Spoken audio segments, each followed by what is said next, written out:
Bismillahirrahmanirrahim. Assalamualaikum warahmatullahi wabarakatuh. Alhamdulillahi rabbil alamin. Wabihi nasta'in ala umurid dunya waddin. Assalatu wassalamu ala ashrafil anbiya'i wal mursalin Sayyidina Muhammadin wa ala alihi wa ashabihi ajma'in, amma ba'd.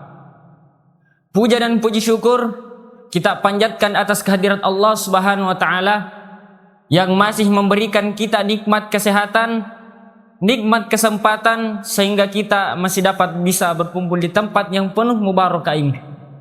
Salawat serta salam tidak lupa kita curah limpahkan kepada baginda Nabiullah Nabi Muhammad Rasulullah sallallahu alaihi wasallam. Nabi sebagai uswatun hasanah wa rahmatan lil alamin minaz zulumati ila nur. Insyaallah pada kesempatan yang mulia dan mubarakah ini saya akan membawakan ceramah yang berjudul Mengapa Al-Quran Diturunkan. Hadirin wal hadirat yang dirahmati Allah Subhanahu wa taala, setiap kitab suci yang diturunkan di muka bumi pasti memiliki misi dan tujuannya yang tertentu. Begitupun dengan Al-Quran. Tujuan Al-Quran diturunkan di muka bumi ini agar menjadi tuntunan bagi setiap manusia, agar bisa membedakan yang mana benar dan yang mana yang salah. Hadirin wal hadirat rahimakumullah. Yang pertama, tujuan pertama Al-Quran diturunkan ke muka bumi yaitu untuk memberantas yang namanya kemusyrikan. Pada zaman dahulu kita akan menemukan zaman yang dimana manusia menyembah selain yang namanya Allah. Manusia masih menyembah yang namanya berhala.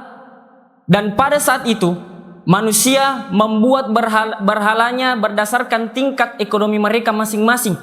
Jadi mereka yang ekonominya berada di paling atas atau mereka yang orang-orang kaya, mereka akan membuat berhalanya dari sebuah emas. Dan mereka yang tidak kaya dan tidak miskin juga, dalam artian ekonominya itu sedang, mereka akan membuat berhalanya dari sebuah emas atau perak. Dan adapun mereka yang miskin, mereka akan membuat berhalanya dari sebuah potongan-potongan kayu. Dan adapun mereka yang paling miskin, mereka akan membuat berhalanya dari sebuah adonan tepung. Jadi mereka membentuk tangan, kaki, tubuh dan kepalanya, dan itulah mereka yang akan sembah. Mereka akan menyembahnya. Dan Allah Subhanahu wa taala berfirman di Quran surah Al-Ikhlas, A'udzu billahi minasy syaithanir rajim. Bismillahirrahmanirrahim.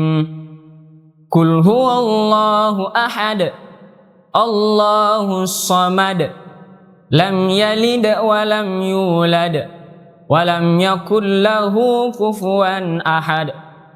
Katakanlah Muhammad, dialah Allah yang Maha Esa, tempat meminta segala sesuatu, dan Allah tidak beranak, tidak pula diperanakan, dan tidak ada yang setara dengan Allah.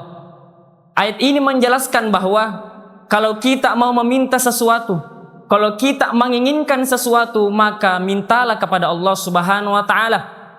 Dan ayat ini juga menegaskan tidak ada yang pantas disembah hanya selain kepada Allah Subhanahu wa taala. Hadirin wal hadirat rahimakumullah. Yang kedua, tujuan Al-Quran diturunkan ke muka bumi yaitu untuk memberantas yang namanya diskriminasi. Dahulu derajat seseorang itu dinilai dari yang namanya pangkat, jabatan, rupa dan harta. Dalam artian mereka yang orang-orang rendah akan dijadikan budak. Dalam artian dunia ini jauh sebelum diturunkannya Al-Quran, dunia ini penuh dengan yang namanya perbudakan. Oleh karena itu Allah menurunkan ayat, Inna akramakum indallahi atqakum. Sesungguhnya Allah tidak menilai dari segi semua itu, tetapi Allah hanya menilai dari segi keimanan, ketakwaan dan kebaikan hati dari seorang hamba. Bahkan Rasulullah sallallahu alaihi wasallam juga mengatakan di dalam hadisnya, Innallaha la yanzuru ila suwarikum wa amwalikum walaki yanzur ila qulubikum wa a'malikum. Sesungguhnya Allah tidak memandang dari rupa dan harta kalian, tetapi Allah hanya memandang dari hati dan amal kalian.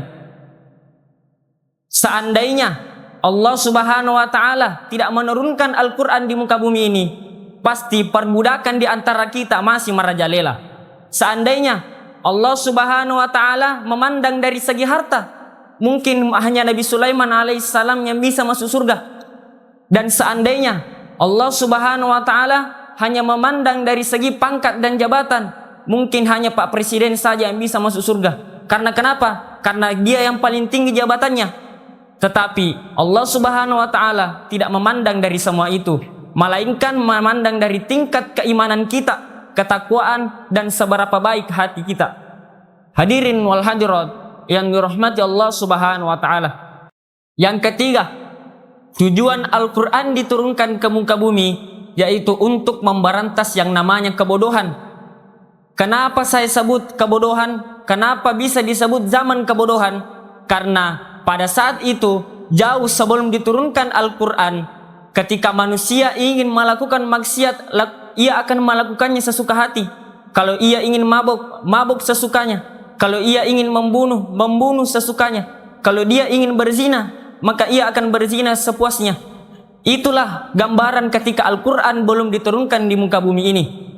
Dan oleh karena itu, ketika Al-Qur'an telah diturunkan ke muka bumi ini untuk menjadi tuntunan bagi mereka yang tidak tahu mana benar dan mana yang salah.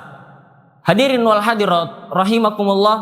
Jadi sebagai kesimpulannya, marilah kita menjadikan Al-Qur'an sebagai tuntunan dan pedoman hidup kita, agar segala masalah-masalah kita yang terkendala bisa terkendali berkat tuntunan Al-Qur'an. Allahumma arhamna bil Qur'an, Allahumma dakhinnal jannata bi syafa'atil Qur'an. Assalamualaikum warahmatullahi wabarakatuh.